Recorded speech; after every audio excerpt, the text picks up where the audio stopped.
Bonjour et bienvenue à tous au premier épisode du podcast Game of Thrones Québec. On va commencer ça simple. Mon nom c'est Sat. Comme vous pouvez l'entendre à mon accent, je viens du Québec. J'ai remarqué qu'il n'y avait pas beaucoup de podcasts québécois qui parlaient de l'univers de A Song of Ice and Fire. Je vais me lancer. Maintenant, je me suis dit que c'était un bon moment. Je suis en train de relire les livres. On vient d'avoir accès au premier épisode du nouveau spin-off A Night of the Seven Kingdoms. Je prends un petit peu pour acquis que si vous écoutez un podcast de Game of Thrones, parce que vous êtes assez fan de la série, donc de l'univers de A Song of Ice and Fire. Il y a 3 romans novellas décrits sur Duncan Egg. Il va en faire 10 à 15. C'est loin d'être fini. On va voir où ça s'en va. Maintenant, faut être réaliste, là. Euh, Notre auteur se débrouille pour sortir des nouveaux romans depuis les 15 dernières années. On peut s'attendre à ne jamais les voir. Mais bon, on va quand même se dire qu'il y a une bonne volonté de sa part. Il dit qu'il y a des plans de fait pour les prochains. Il est supposé sortir un quatrième, un cinquième livre. Moi, ce que je pense, c'est que finalement, il va juste sortir les plans pour les producteurs puis les adapteurs qui font la série. Donc, on n'aura peut-être jamais les novellas, mais au moins, on va avoir quand même le reste de l'histoire qui va sortir via la télésérie de HBO. Au moins, HBO a l'air d'avoir vraiment une bonne volonté de produire une saison de cette série-là par année. Ce qui a été difficile avec eux pour House of the Dragon, ils sont rendus à 2 ans et un peu plus entre chaque saison. Là, s'ils veulent que l'acteur qui fait Egg, le petit gars qui a pas de cheveux, il reste jeune, puis ça reste concret. Ils peuvent pas attendre 2-3 ans entre chaque saison parce que dans 2-3 ans, l'acteur va déjà être rendu à 12-13 ans. 2-3 ans plus tard, 15 ans, puis après ça, de quoi t'as de l'air à 15 ans par rapport à 10 ans? Ben, si ça se trouve, il va déjà mesurer 6 pieds, puis il va avoir de la barbe, donc ça reste pas crédible, là. Toute cette histoire-là, du Edge Knight, toute cette histoire-là de ces deux personnages-là, ça se passe sur, oui, une dizaine d'années, mais il est supposé avoir une dizaine d'histoires sur une dizaine d'années. Donc, faut qu'ils se débrouillent pour être capable de les sortir assez rapidement. Euh, En général, ces 3 romans-là ont été quand même vraiment appréciés par le fanbase de Game of Thrones, là. C'est pas mal dans les coups de cœur. Les fans ont vraiment aimé le côté terre à terre, très de base, très proche du peuple de Westeros, moins épique. C'est pas une histoire avec 30 personnages, une histoire mondiale. C'est pas une histoire qui tourne autour de grands événements, de grandes guerres, de conquêtes. C'est l'histoire d'un petit chevalier, un Edge Knight, un chevalier errant, un vagabond. Il se promène un peu partout dans les Seven Kingdoms, oui. Il se promène, il fait des rencontres, mais c'est pas une histoire. Bon, je veux pas dire de spoiler, là. Oui, il y a des rois, oui, il y a des Targaryens, oui, mais bon, c'est pas une histoire qui tourne autour de ça. C'est plus une histoire qui a tout ce drama-là avec les Targaryens. C'est comme plus en background. C'est comme plus le fond de l'histoire, parce que bon, le Edge Knight, les histoires de Duncan Egg se passent pendant, oui, 10-15 ans, oui, après et pendant des guerres civiles qu'on a appelées les Blackfire Rebellion. Donc oui, il se passe des choses dans le monde à ce moment-là, mais c'est du point de vue de ce petit chevalier vagabond-là. Là, je dis petit, mais dans les romans, il mesure 7 pieds, là, donc tu sais, c'est pas. Bon, c'est un petit dans le sens qu'il n'y a pas un grand nom à lui, tu sais. Il s'appelle Dunk. Il n'y a même pas de nom de famille. Toute l'histoire tourne autour de ce personnage-là et de son ami, et maintenant Squire, qu'on a vu à la fin du premier épisode, Egg. Bon, pour vous donner un ordre d'idée, A Night of the Seven Kingdoms, ça se passe environ 90 ans avant le début de la saison 1 de Game of Thrones, puis à peu près 80 ans, on va dire, après la fin de la future saison 4 de House of the Dragon. Là, ce podcast-là s'adresse aux fans de l'univers. Donc, je vais toujours prendre pour acquis que vous avez lu à peu près tout ce qui se passe ou tout ce que vous pouviez lire, tout ce qui était disponible de l'univers. Donc oui, il va y avoir des spoilers. Oui, il y a des choses que si vous voulez suivre la série, vous savez pas ce qui s'en vient, ben vous allez peut-être pas aimer entendre, mais le podcast s'adresse à ceux qui veulent le savoir, ceux qui veulent entendre, puis ceux qui veulent pas nécessairement attendre 10 ans avant d'avoir la conclusion de Night of the Seven Kingdoms. Il y en a probablement plusieurs qui n'auront pas tout lu, qui ne savent pas ce qui s'en vient, mais qui sont curieux quand même, puis qu'ils veulent le savoir. Donc, le podcast s'adresse évidemment à vous aussi.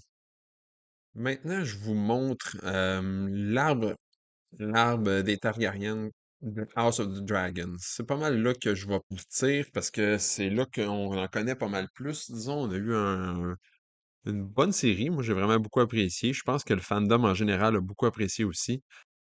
On voit à ce moment-là la quantité de Targaryens qui étaient euh, dans l'histoire. Bon, je ne vais pas spoiler rien en disant que ça va mal finir, tout ça, là.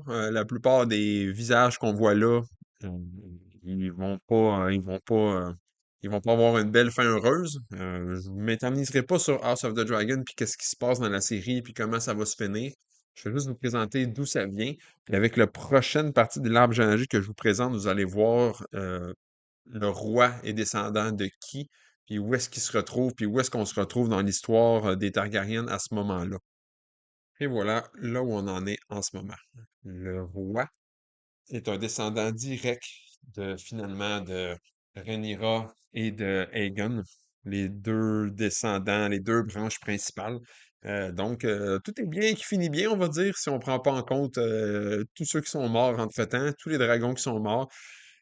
80 ans ou 90 ans plus tard, en ce moment, pour A Night of the Seven Kingdoms, finalement, ben, il y a plus de dragons. Donc, les Targaryens se retrouvent dans une situation où finalement, ils sont comme un peu une famille de nobles comme les autres. Ils ont plus leur arme nucléaire avec eux qui leur permet de gagner toutes les guerres contre les autres lords assez facilement. Tu sais, il y a quelques décennies, il y a un siècle environ, si on va dire un Baratheon ou un Tully ou n'importe qui décidait d'essayer de faire une rébellion, ben, il se ramassait à devoir se battre contre une demi-douzaine de dragons, puis des Targaryens sur leur dos. Puis ce moment-là, même avec beaucoup de volonté, même avec beaucoup de bonnes intentions, se rebeller contre un roi, qu'il soit gentil ou pas, qu'il soit fou ou pas, ben c'est pas si facile que ça. Là, on se retrouve dans une situation où finalement,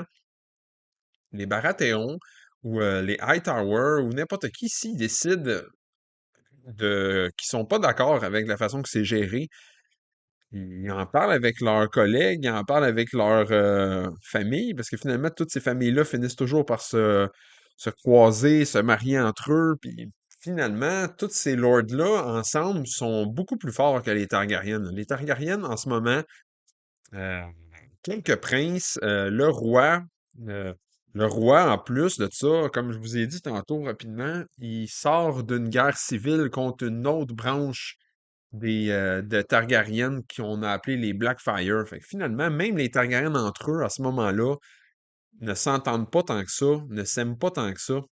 Puis ce que ça fait, c'est que ben finalement, ils n'ont jamais été aussi faibles que depuis qu'ils sont venus, que depuis Aegon a conquéri Westeros.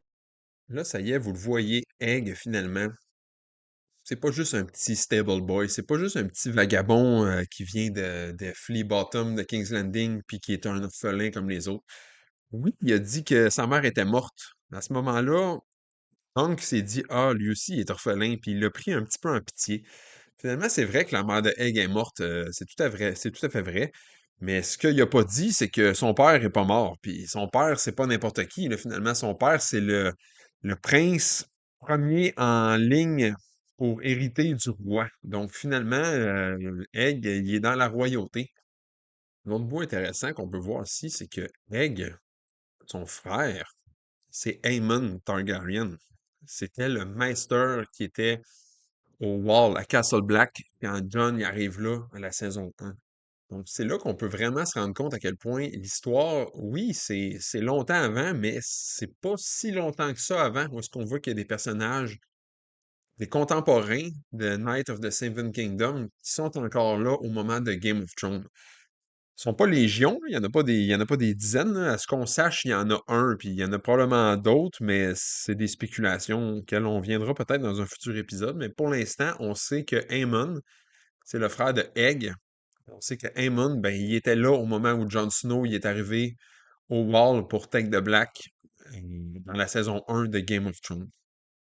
La série commence donc avec Dunk, euh, qui est avec son maître, son knight finalement, son chevalier, dans ses bras, parce que son knight, il est déjà mort au début de la série. Au début du premier épisode, son knight est mort.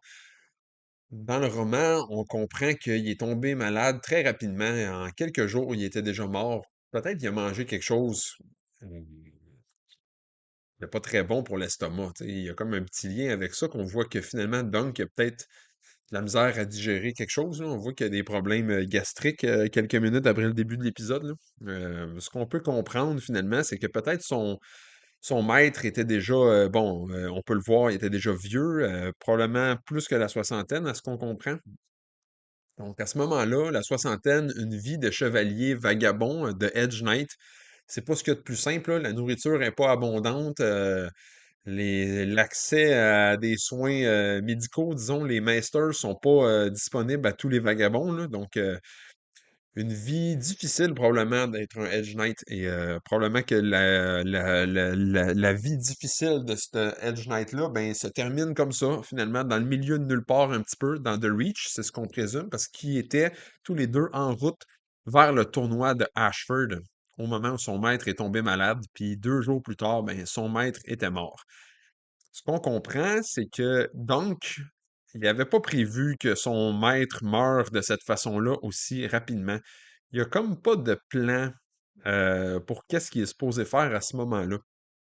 Donc, pour lui, c'était facile. Être un écuyer, être un squire au Moyen Âge et plus précisément finalement dans l'univers qui nous intéresse, dans Song of Ice and Fire, un squire est là pour s'occuper de son chevalier. Il est là pour s'occuper de son maître, l'aider à s'occuper de son armure, l'aider à s'occuper de sa tente, l'aider à s'occuper de son cheval.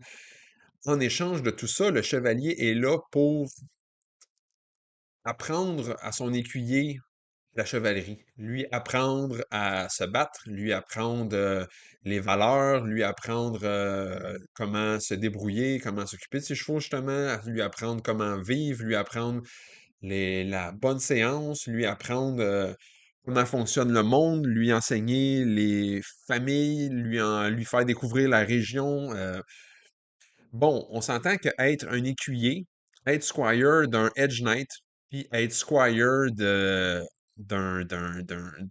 High Lord, c'est pas du tout la même chose, là. Il y en a un des deux où est-ce que, bon, en tant qu'écuyer, comme on peut voir, dans Game of Thrones, Podrick Payne est l'écuyer de Tyrion. Euh, Être l'écuyer de Tyrion, ça veut dire que tu dors pas à la belle étoile, tu sais. Puis tu te demandes pas ce que tu vas manger, tu as des serviteurs qui vont s'occuper de te faire à manger. Tu vas quand même t'occuper peut-être, oui, de X, Y choses pour aider Tyrion, mais au bout du compte, Tyrion, il va avoir un horse master qui va s'occuper de ses chevaux, il va avoir des serviteurs qui vont lui faire à manger, il va avoir des serviteurs qui vont lui monter sa tente.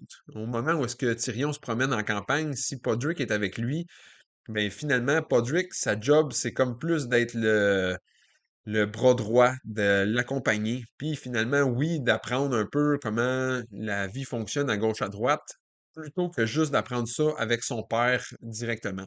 Ça lui permet de se faire l'écuyer d'un High Lord, ça lui permet d'aller découvrir comment ça fonctionne dans d'autres familles, dans d'autres régions potentiellement. Et en même temps, oui, de se faire des amis, de se construire un cercle, de faire des alliances. Dans la vie, si Podrick Payne devient un écuyer de Tyrion Lannister, mais finalement, ça rapproche un peu la famille Payne de la famille Lannister. Parce qu'à force de toujours être avec, Tyrion, il devient l'ami de Podrick, puis Podrick devient l'ami de Tyrion. Donc, les deux familles se rapprochent. C'est à ça que ça servait aussi d'une certaine façon pour les High Lords. Pour un Edge Knight, c'est complètement différent. Pour Dunk, lui, jusqu'à temps qu'il ait 10 ans, si je me souviens bien dans le livre, c'est autour de 10 ans, 8 ou 10 ans, quelque chose dans le genre.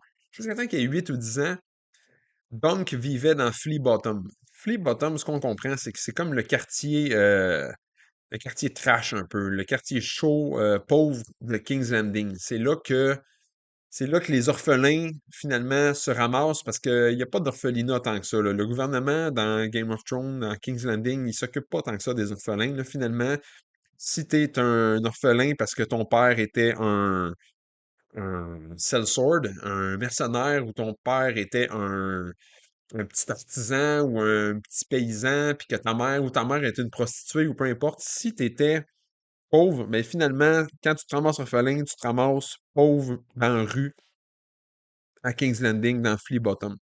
C'est un petit peu le genre de vie qu'on voit que Arya a dans, dans Game of Thrones, dans le dernier ou l'avant-dernier épisode. Après que tout se passe mal, on va dire, pour les Stark, là, dans le Red Keep, Arya réussit à se sauver, puis finalement, on voit qu'elle finit par se ramasser dans les quartiers pauvres de Flea Bottom, de King's Landing, puis qu'elle ramasse des pigeons pour se nourrir, puis finalement, il n'y a pas grand-chose pour elle qui se passe dans les livres, c'est beaucoup mieux expliqué, là. Elle n'a pas de place où dormir, fait qu'elle essaie de trouver des places où est-ce qu'elle va pas se faire déranger. Il y a d'autres enfants qui se ramassent en petite gang, puis qui volent les autres, qui volent dans les magasins. Il faut toujours qu'ils fassent attention parce que disons que les Gold Cloak, les polices, entre guillemets, de King's Landing, ils n'ont pas beaucoup de pitié envers les enfants qui sont orphelins ou qui sont itinérants, là. Tu sais, si tu te ramasses, tu te fais prendre à voler, ben, tu te ramasses dans les donjons où tu te fais battre ou tu peux te faire couper la main. Fait que finalement, c'est vraiment pas une vie facile, là. Arya s'attendait pas à ça vraiment du tout là, dans la série. Mais étonnamment, elle se débrouille vraiment bien. Tu sais. On peut s'imaginer si ça serait Sansa qui se serait retrouvée à essayer de se sauver puis de se ramasser à être une petite itinérante dans King's Landing, ça aurait pas été facile. Puis de la même façon que si Arya aurait été pris par les Lannister, puis elle aurait été obligée de jouer le jeu puis d'essayer de faire la belle pour Joffrey, même si elle sait que c'est une parfaite ordure, puis qu'il est cruel, puis qu'il est méchant. Arya aurait eu de la misère à naviguer dans ce monde-là avec les Lannister en tant qu'otage, ben de la même façon que Sansa a eu de la misère à naviguer dans les slums de King's Landing. Avec ce background-là, on peut comprendre que finalement, Dunk, c'est là qu'il s'est fait recruter. C'est là que son master, son chevalier l'a trouvé. C'est là qu'il l'a pris en pitié, on va dire, entre guillemets, puis qu'il a décidé de le prendre sous son aile, puis de le prendre comme écuyer. C'est le genre d'affaire qu'un High Lord ferait jamais. Il va pas prendre un enfant itinérant, orphelin, pour en faire son écuyer, mais un Edge Knight, c'est un chevalier qui a pas de nom, qui a pas de terre, qui a rien vraiment pour lui, à part le fait d'être un knight, à part le fait d'avoir été nommé chevalier. Euh, à ce moment-là, dans Game of Thrones, les Edge Knights, ce qu'on comprend, c'est qu'il y en a plus qu'on pense. Il y en a plus qu'il devrait en avoir. Il y a un moment dans la série qu'on a vu, je pense, dans le preview, et qui est dans le livre, où est-ce qu'on voit, on entend un Targaryen commenter en entendant que Dunk est un chevalier. Le Targaryen, il répond: Oh my God, qu'on est rendu bas avec la chevalerie. Dans le sens que n'importe quel vagabond, finalement, peut être un chevalier, puis peut se proclamer chevalier à ce moment-là dans l'univers de Game of Thrones. C'est peu dire que finalement, être chevalier, oui, ça retient un certain titre de noblesse, mais ça peut être assez. Ça peut pas valoir grand-chose finalement. On le voit un petit peu plus loin dans la série, là, quand que Dunk se présente, il dit: Je veux m'inscrire au tournoi, je suis un chevalier. Il se fait regarder croche un peu en faisant: Bon, ok, tu te dis chevalier, je peux pas te dire outright que tu dis n'importe quoi, que c'est pas vrai, t'en es peut-être un, tu sais, mais il faudrait que tu aies quelque chose pour le prouver un peu plus. Pour l'instant, ça marche pas. Donc, Dunk a été pris sous l'aile de ce chevalier-là. Ce qu'on comprend, c'est que ça fait à peu près 8-10 ans ou quelque chose dans le genre que Dunk est le squire de ce chevalier-là, qui se promène avec lui un peu partout, qui sert tel lord ou tel lord qui se bat dans des batailles ou qui s'occupe de faire X ou Y pour ces lords-là. Puis donc, il n'avait pas prévu que son maître il mourrait, donc il était pas prêt à voler de ses propres ailes, disons. Il était pas prêt à s'enligner. Mais bon, arrive ce qui arrive, son maître est mort, donc se retrouve toute seule, donc à part les trois chevaux, ce qui est quand même déjà bon, parce qu'on s'entend que les chevaux, ils se vendent assez cher. Ça vaut cher un cheval à ce moment-là, là. Un cheval vaut cher. Il y a un armure, un kit d'armure, il y a une épée. Donc, finalement, c'est bon. Dunk est pas pris avec rien, mais Dunk est pas loin d'avoir rien. Mais là, il est devant une situation où est-ce qu'il se dit, bon, qu'est-ce que je fais? Est-ce que je vends tout ça, puis je vis avec l'argent, puis j'essaye de faire quelque chose, mais qu'est-ce que je vais faire finalement? Connais rien, je connais personne à peu près, je sais pas où est-ce que je m'enlignerais, donc Dunk est un peu pris au dépourvu, il sait pas trop comment il va se débrouiller. Et là vient la scène que beaucoup de téléspectateurs, beaucoup de fans, finalement, n'ont pas apprécié, mais pas du tout. Après 3 minutes, je pense, au début de l'épisode, on voit Dunk avoir une diarrhée explosive, quand même assez proche de où est-ce que son maître est enterré, là, ce qui est un petit peu drôle quand même, là. Finalement, il est comme, on dirait, à 10 pieds de la tombe qu'il a creusé à son maître. Donc, une diarrhée, d'où l'idée que peut-être, bon, ils ont mangé des baies qu'il fallait pas, ou ils ont mangé peut-être quelque chose qui ont pas bien fait cuire, là, peu importe. Tout ça pour dire que Dunk est malade, puis Dunk, on dirait, a un éclair de révélation en regardant l'oiseau dans le ciel pendant qu'il fait caca. On dirait que c'est là qu'il réalise qu'il se dit, ah ben, je vais devenir chevalier. Mais finalement, Dunk n'a pas été nommé chevalier. C'est jamais dit clairement dans les livres si Dunk est nommé chevalier ou pas, mais je pense que dans la série, ils ont voulu mettre ça un peu plus clair. Tu sais, il y a comme un. Quand il va en parler plus tard, il dit oui, il y avait un témoin, un arbre et un oiseau, un robin qui m'ont regardé, tu sais. Mais finalement, nous, on voit bien que pendant qu'il était en dessous de l'arbre et qu'il a vu l'oiseau, il était en train de faire caca. Fait que c'est comme si toute son histoire, c'était un peu de la merde, finalement. Tu sais. C'est comme si son histoire, c'est de la bullshit, là. Dans les livres, c'est pas clair comme ça, comme je vous dis. Dans les livres, on sait jamais finalement vraiment s'il a été nommé chevalier par son maître avant que celui-là, il meurt, tu sais. Mais là, on dirait que dans la série, ils ont voulu nous dire, ben non, finalement, il est pas chevalier, mais qui peut le savoir finalement? Personne ne peut vraiment dire qu'il est chevalier ou qu'il est pas chevalier, donc il a décidé qu'il serait chevalier. Bon, là, c'est pas pour vous écœurer, mais je reviens avec la scène de caca qui sort des fesses, là, parce que ça a vraiment, comme je vous dis, ça a vraiment fait un tollé sur les réseaux sociaux, puis en général, là, dans le fandom, les gens ont vraiment pas, ils ont vraiment, vraiment pas aimé ça. Je vais essayer de vous expliquer ce que je pense qu'ils ont voulu faire avec cette scène-là, en la mettant aussitôt dans Game of Thrones, puis surtout en la mettant juste après les premières notes de la musique d'introduction. La musique d'intro grandiose de Game of Thrones, puis qu'ils ont repris dans House of the Dragon, tu sais. C'est de la musique quand même qui soulève les fans, que les gens étaient très contents d'entendre, mais que moi, j'avais personnellement entendu dire qu'il n'y aurait pas d'intro dans Night of the Seven Kingdoms. Donc, quand j'ai entendu ça, comme tout le monde, j'étais comme, oh yeah, ils ont décidé de mettre la musique, c'est donc bien cool. Pour 3 secondes après, voir les yeux de Dunk descendre vers le ciel, où ce qu'on voit qu'il comprend que ah, la diarrhée arrive. Donc, finalement, ce que je pense qu'ils ont voulu faire aussi rapidement dans la série, c'est de couper, de casser drastiquement le ton avec les shows avant, le Game of Thrones puis House of the Dragon. Ils ont voulu dire en partant, c'est pas House of the Dragon, c'est pas Game of Thrones qu'on est en train de faire, c'est une série différente. C'est pas une série épique, une série légendaire de rois, de prophéties, de guerres, une série à grande échelle qui se passe au travers deux, trois continents. Non, non, non, c'est pas ça qu'ils font. Ils font pas une série comme ça, ils font A Knight of the Seven Kingdoms.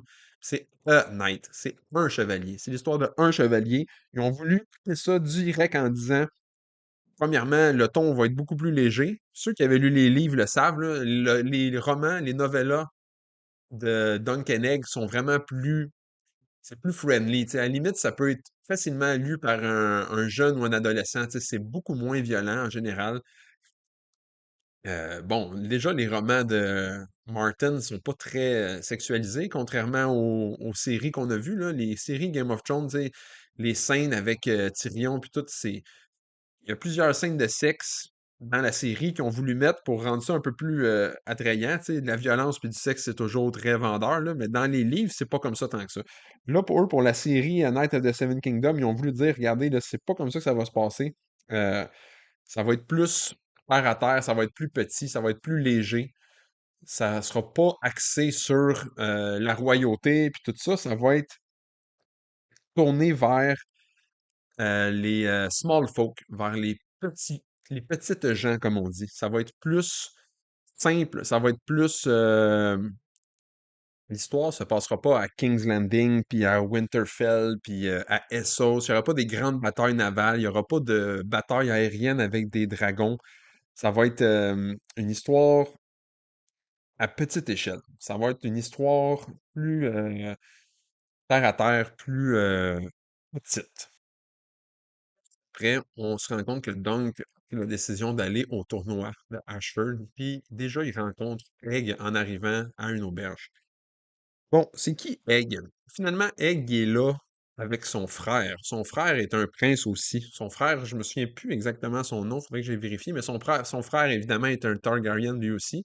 Son frère est supposé aller au tournoi pour représenter la famille Targaryen, et son frère était supposé emmener son petit frère, donc Egg lui-même au tournoi. Egg, lui, il a le goût d'aller au tournoi. Egg, il veut être là, il aime ça, il veut en apprendre, il veut voir comment ça se passe, il veut rencontrer du monde. Egg aimerait ça devenir un chevalier un jour. Egg, il est comme le sixième, je pense, dans la course pour devenir pour hériter du trône. Donc, pour lui, il sait que c'est pas ça qui va arriver, tu sais. Son grand frère, lui, était supposé l'emmener là-bas, mais son grand frère, ça il tente pas d'aller là-bas. Son grand frère, lui, ce qu'il a le goût de faire, c'est de se saouler, puis de four around, pareil comme un peu Robert Baratheon, tu sais. Dans le fond, il veut des prostituées, puis il veut de l'alcool. C'est à peu près à ça que ses ambitions se limitent pour l'instant. Donc lui, le tournoi, ça l'intéresse pas. Il a trouvé une auberge, il y a du vin. Il dit, bon, ben moi, finalement, je m'en vais pas là-bas, puis je veux rester inaperçu ici, donc je vais couper les cheveux de mon petit frère. C'est ça que je comprends. Si je me souviens bien, c'est ça qui est arrivé. Donc c'est pour ça que Egg, il a pas la belle chevelure argentée des Targaryens habituels. C'est justement une des phrases que ce personnage dit qui nous fait comprendre que c'est un Targaryen, si c'est pas de sa coupe de cheveux qui est pas si clair que ça. Il dit, hey toi, j'ai rêvé à toi. Tiens-toi loin. Reste loin de moi. Ça nous fait comprendre que c'est un des Dreamers. Les Targaryens, il y en a qui ont des rêves prémonitoires. On en voit dans House of the Dragon, puis on en voit dans Game of Thrones aussi, il en parle un petit peu. Bon, finalement, Dunk, après avoir bien mangé, après avoir bien bu, il retourne dehors parce qu'il a l'intention de poursuivre sa route vers le tournoi. Le stable boy, Egg, finalement, à qui il avait demandé de s'occuper de son cheval, qui était un petit peu d'ailleurs, il était un petit peu arrogant, disons, bien articulé. Il était pas trop, il avait pas trop l'air d'un stable boy, mais on dirait que Dunk a pas vu la différence à ce moment-là. Donc, il s'en va voir, il voit que son cheval, bon, c'est correct, il s'en est occupé, mais le petit gars, il a pris son armure, il s'est déguisé, puis il est monté sur son cheval. Sur le coup, Dunk est pas trop fâché, disons. Il est juste comme, hey, débarque de là, sinon je te sac une claque. Euh, Egg, il descend, puis il dit, hey, t'aurais besoin d'un écuyer, t'aurais besoin d'un squire, je vais faire ça pour toi, t'en as pas, les knights, ils ont toujours un squire. Puis l'autre, il est comme, ben, j'ai pas besoin de toi pour faire ça, j'ai tout le temps fait ça moi-même, finalement, tu sais. Donc, ça fait 12 ans qu'il s'occupe d'être le squire de son maître, puis il se dit, j'ai pas besoin de quelqu'un qui va s'occuper du cheval, puis tout le reste, c'est tout le temps moi qui l'ai fait, puis ça a bien été. Donc, il se dit, ben là, finalement, non, j'aurais pas besoin de toi, donc à la prochaine, puis il s'en va. Donc, arrive à Ashford. Bon, Ashford, c'est une ville finalement qui est comme assez centrale dans le sud, on va dire. C'est comme un petit peu au nord des montagnes qui séparent les Six Kingdoms, on va dire, de Dorne. C'est à l'est de Reach, qui est comme la terre des Tyrell, qui sont à Highgarden, qui est un petit peu au sud-ouest, on va dire, de Ashford. Puis c'est presque à la limite des Stormlands, qui est la terre des Baratheons, où est-ce qu'il y a Storm's End, justement, qui est sur le bord de la côte à l'est. Ashford, finalement, c'est un petit old fast, là, un petit château, il y a un petit lord, c'est pas très gros. C'est pas énorme, puis ils ont décidé justement de faire un tournoi pour monter un petit peu, si on veut, la réputation du Lord puis de ce petit village-là, finalement. C'est pas un énorme tournoi qui serait organisé, on va dire, par la royauté ou si un tournoi serait organisé par un Lannister ou un Baratheon. Tu sais, un grand tournoi comme ça, la plupart des familles, probablement de Westeros, envoieraient des cavaliers pour participer au tournoi. Dans un tournoi plus petit comme ça, c'est quelque chose qui va rassembler les seigneurs avoisinants, les seigneurs les plus proches. Fait qu'on a on a des lords qui viennent de Reach, finalement, qui sont Swear to de Tyrell. Puis on en a qui viennent des Stormsland, qui viennent des Baratheons. On a justement aussi qui vont venir à ce tournoi-là, les Targaryens. Bon, normalement, les Targaryens, au sommet de leur puissance, ils ne se seraient pas déplacés nécessairement pour un petit tournoi comme ça, dans un petit bled un peu paumé dans le milieu de nulle part. Mais à ce moment-là, comme on s'est dit tantôt, les Targaryens ne sont pas au sommet de leur puissance, sont plutôt bas. Il y a quelques années, comme on se disait, il y a eu une grande guerre civile. Les Targaryens, ils ont perdu un peu de leur image. Tu sais, il y en a qui se sont battus pour les Blackfyre, il y en a qui se sont battus pour les Targaryens. Le royaume n'est pas très unifié.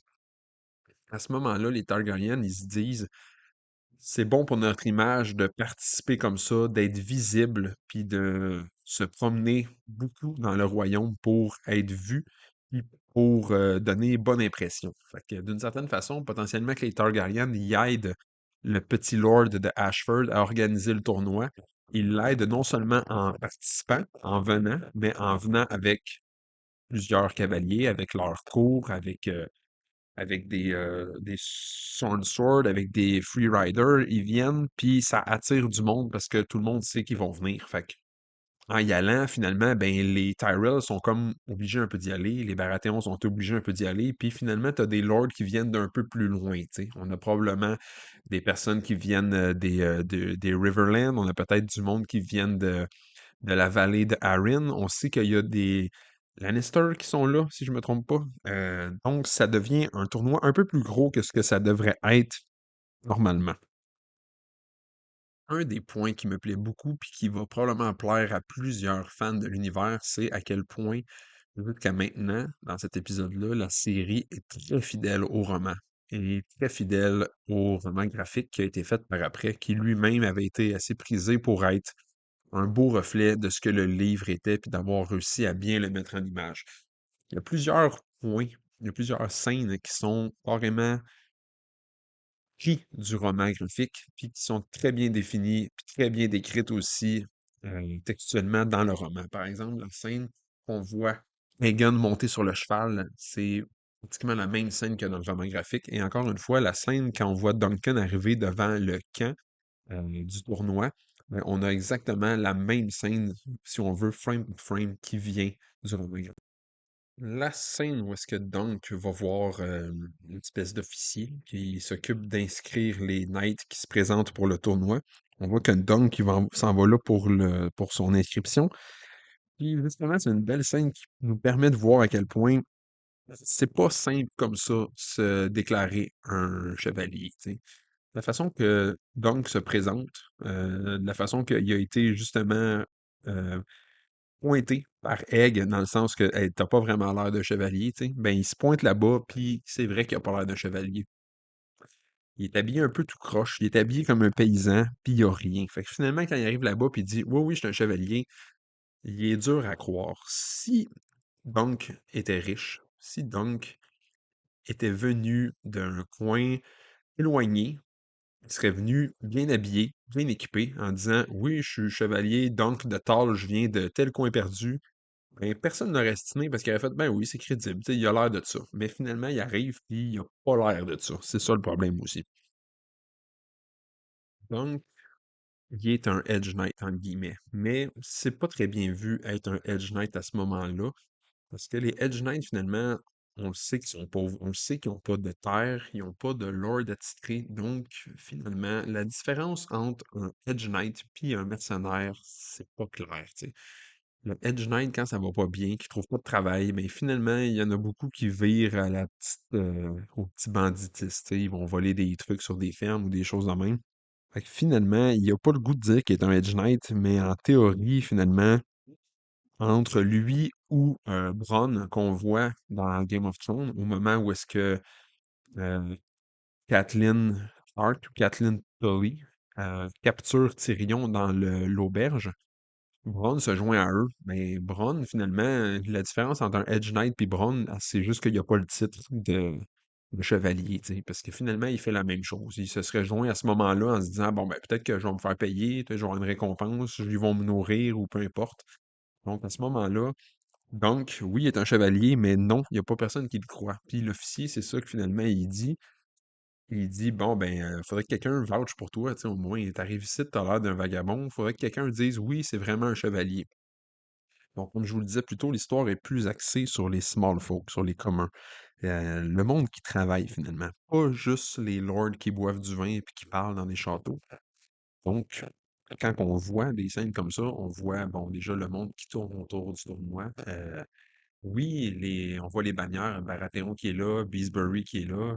On voit probablement les camp suiveurs, des marchands, des artisans, des cuisiniers, probablement des prostituées, effectivement, on les voit. On voit que tout ce tournoi-là, finalement, tout ça est possible parce qu'il y a des pauvres autour qui travaillent, tu sais. Euh, L'histoire, finalement, c'est l'histoire d'un pauvre qui veut euh, accéder à mieux, qui veut améliorer sa qualité. Il voit les riches, il voit finalement l'univers de Game of Thrones. On voit l'univers de Game of Thrones par les yeux d'un pauvre, ce qu'on n'avait pas avant dans les épisodes puis dans les séries précédentes. Une des petites phrases d'ailleurs qui est dit, je me souviens plus si c'est à ce moment-là ou un petit peu plus loin, c'est que justement, la Horde a dit, ben tu sais, toi finalement, t'es un petit peu pareil comme nous. Nous, on vend ce qu'on peut, c'est-à-dire, ben finalement, on vend notre corps, puis toi finalement, ben tu vends tes bras. Donc, au bout du compte, ils sont pas nécessairement très différents dans l'échelle sociale.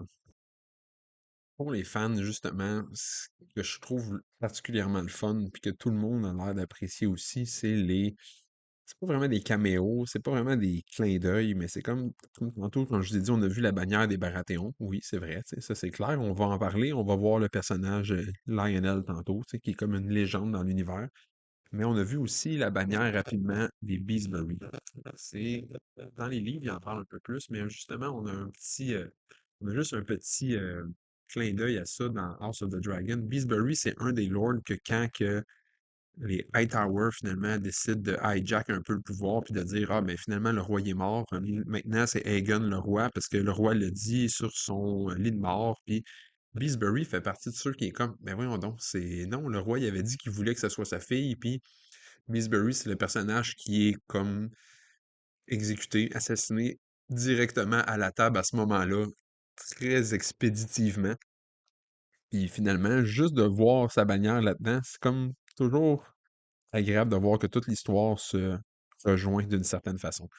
Même chose pour les Fossoway qu'on voit maintenant en ce moment. C'est une famille qui vient de trop loin finalement de là. Là. Leur famille, leur sigil, leur logo, si on veut, leur armoiries, c'est une pomme. C'est une famille qui est Sword au Tyrell. Justement, dans la série Game of Thrones, on n'en parle pas vraiment. Ça fait partie d'une des familles qu'on n'entend pas vraiment parler dans la série. Il y en a vraiment beaucoup plus dans les livres. Dans la série, je comprends, là, il y a déjà beaucoup de personnages pour une série télévisée. Ça fait beaucoup de noms à retenir. Dans les livres, il y en a beaucoup plus qui sont détaillés. Celle-là en particulier, si je me trompe pas, elle est nommée juste une fois dans la série. C'est Stannis qui en parle avec, je me souviens plus qui, mais seulement pour dire qu'ils ont rejoint l'armée de Renly et de Loras Tyrell. Après la mort de Renly, justement, ils vont rejoindre Stannis. Dans cette scène-là, justement, on peut voir que le Knight, entre les deux, il y a rien de sympathique, là. Il est pas très gentil avec Duncan, puis il a pas l'air nécessairement plus gentil avec son écuyer non plus. Il a un air très supérieur, il est un peu arrogant, pas très sympathique. L'écuyer, le plus jeune finalement, le cousin, qui a l'air quand même sympathique, qui devient rapidement l'ami de Dunk, ce qui est quand même le fun, mais on voit que l'autre est un peu justement l'archétype parfait des lords, un petit peu comme celui qu'on va voir plus tard, Dondarrion. Il est un peu arrogant, imbu de lui-même, zéro prêt à aider les autres, juste un peu un asshole finalement, tu sais. Scène immédiatement après, on voit le nightlife un petit peu, si on veut, du tournoi. On voit comment ça se passe en soirée, là. Euh, L'écuyer, Fossoway, invite, entre guillemets, Duncan à aller manger. Il lui demande s'il a faim. Duncan, il répond, ben, j'ai toujours faim. C'est normal, il roule pas sur l'or, il fait pas partie d'une maison, donc ses repas, il faut qu'il les trouve un à la fois, tu sais. Donc là, à ce moment-là, il se ramasse dans la tente des Baratheons.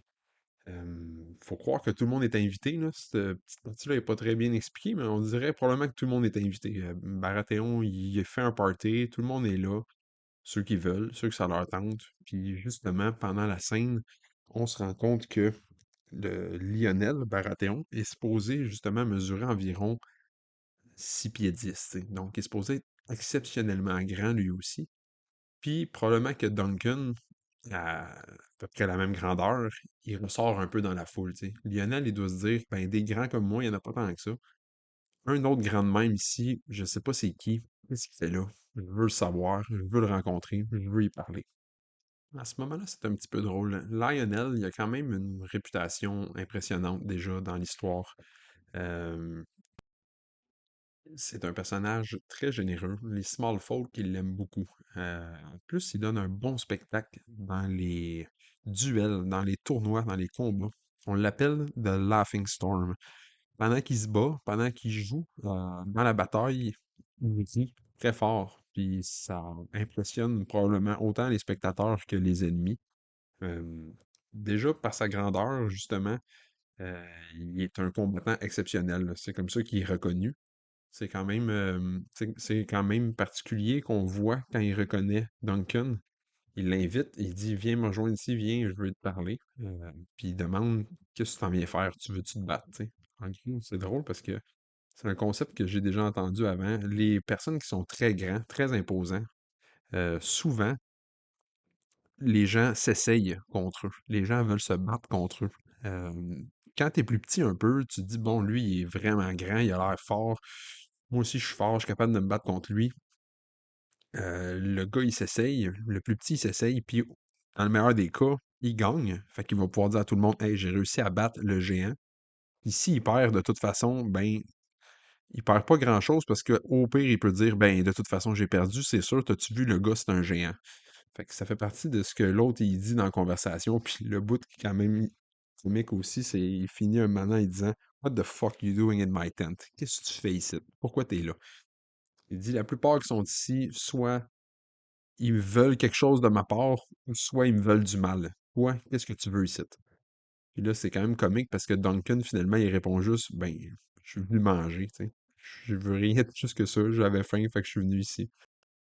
Lionel Baratheon va être un personnage quand même important de son époque. On en entend parler dans les romans de George R. R. Martin de temps en temps. Dans le livre d'histoire, il est là aussi. On sait qu'il va avoir un rôle quand même important dans certains novellas à venir. Donc, c'est un personnage qui va être récurrent. Pas de spoiler, en gros, là, je vous dirais qu'il meurt pas. Donc, son personnage va revenir. C'est pas clair, par exemple, l'histoire n'est pas terminée d'être écrite, donc on sait pas exactement comment ça va se passer, qu'est-ce qui va se passer. On sait juste que pour l'instant, Duncan et lui ont l'air de bien s'entendre. Une belle petite scène de danse que les gens ont apprécié aussi, j'ai l'impression. Puis finalement, plus tard, ils discutent. On voit que Lionel est juste complètement sous. Duncan, lui, est en train de s'ouvrir, est en train d'expliquer toute sa situation, dans le sens que il joue ses dernières cartes. Soit il gagne, puis ça va bien son affaire, puis il peut continuer, ou soit il perd, puis à ce moment-là, il va tout perdre, tu sais. Puis Lionel Baratheon, il écoute, puis à un moment donné, il fait juste comme Hey, moi, je suis un peu trop sous pour ça, donc bonne soirée. Puis à ce moment-là, il s'en va, tu sais. Euh, S'il aurait écouté vraiment, puis il aurait pu vouloir dire Ah ben de toute façon, j'ai besoin d'aide, il aurait pu essayer d'engager Duncan pour travailler avec lui ou pour devenir un de ses Sword. Mais à ce moment-là, tout ce qu'il dit en reprenant la couronne, c'est comme symbolique aussi, là. Pendant notre party ce soir, on a été amis, On était égaux, on a dansé, on a ri, on a bu, on a eu du fun, mais là, demain, la vie redevient normale. Moi, je suis encore un High Lord, puis toi, tu redeviens un Edge Knight. Le party est en train de finir. On comprend que la soirée est pas mal avancée et qu'elle s'en va pour se terminer. Duncan sort dehors parce qu'il aperçoit justement Dondarrion qui est là. Il se dit, bon, c'est le moment d'aller y parler avant qu'il s'en aille dans la tente avec ses deux nouvelles amies. Dondarrion, finalement, c'est un des ancêtres de Beric Dondarrion qu'on voit dans Game of Thrones. C'est celui qui a l'épée en feu. C'est celui qui est chargé par Ned Stark quand il siège comme haine du roi pour aller tuer The Mountain, Sir Gregor Clegane, quand il est accusé de tuer des civils puis de ravager la campagne des Riverland. Euh, Son descendant a une belle histoire dans Game of Thrones, là, c'est le fun. J'ai hâte de voir comment ça se termine dans les romans. Euh, Son ancêtre, par contre, lui ici qu'on voit, c'est sûr qu'il paraît quand même mal, là. À ce moment-là, il est pas très comme les autres un peu, là, disons, là, il est pas très sympathique en commençant. Il a pas de l'air à vouloir vraiment aider Duncan non plus. Il est pas prêt à vouch pour lui, parce que d'une certaine façon, c'est quand même comprenable aussi, là. De la façon qu'il en parle, déjà, je pense qu'il dit 600 ou 800 cavaliers qui se sont battus pour lui et son père, tu sais, dans cette bataille-là qu'il y a eu. D'ailleurs, la bataille est quand même intéressante, là. Il y a de l'information là-dessus, allez voir si ça vous intéresse. Il s'était battu contre Dorne, contre un roi seigneur de guerre dans la montagne entre Dorne et The Reach, finalement. À ce moment-là, quand Dorne est devenu partie du royaume des Seven Kingdoms, ben, il y avait des rébellions, on va dire, des lords régionaux qui n'avaient pas le goût de joindre le grand royaume. Puis ça fait partie d'une des guerres qu'il y a eu dans laquelle les Dondarrion, justement, ils ont eu comme 4000 soldats qui sont venus avec eux. Puis à ce moment-là, comme il dit, ce qui est défendable aussi, là, au nombre qui était, tu sais, il y en a beaucoup qui sont morts probablement. Puis, tu sais, si tu as 4800 soldats qui se battent, t'en as quelques centaines qui meurent, des centaines et des centaines de blessés. Se souvenir de un Edge Knight qui est venu pour cette bataille-là, qui est blessé, alors que probablement qu'il en a oublié des dizaines et des dizaines qui sont morts. Euh, c'est pas évident, vouch pour lui à ce moment-là, mais il aurait pu le faire quand même. Tu sais, ça y aurait rien coûté, sauf peut-être son nom, comme on le comprend, est pas très vieux, pas très solide. C'est comme de la nouvelle noblesse, si on veut.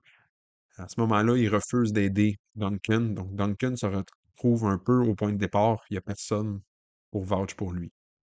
Duncan est un petit peu triste, donc il retourne à son camp, qui est comme quelques centaines de mètres ou 1 kilomètre, on va dire, à l'extérieur du camp où est-ce qu'il y a les pavillons de tout le monde. Lui, il s'est installé en dessous d'un arbre un peu à l'écart. Puis quand il revient, justement, surprise, Egg, le petit gars, est là. Il a fait un feu, il a trouvé un poisson, donc il est comme, hey, justement, je me suis préparé, j'ai préparé ça si t'as faim.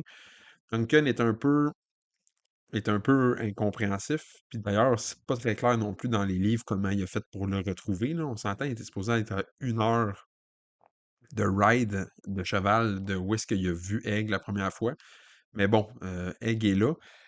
Puis, comme ils en ont discuté précédemment, Egg veut devenir un squire encore, tu sais. Puis là, finalement, Duncan va finir par l'accepter. Parce que Duncan, je pense qu'il voit une partie de lui en Egg, tu sais. Un orphelin, ben lui, il pense qu'il est orphelin.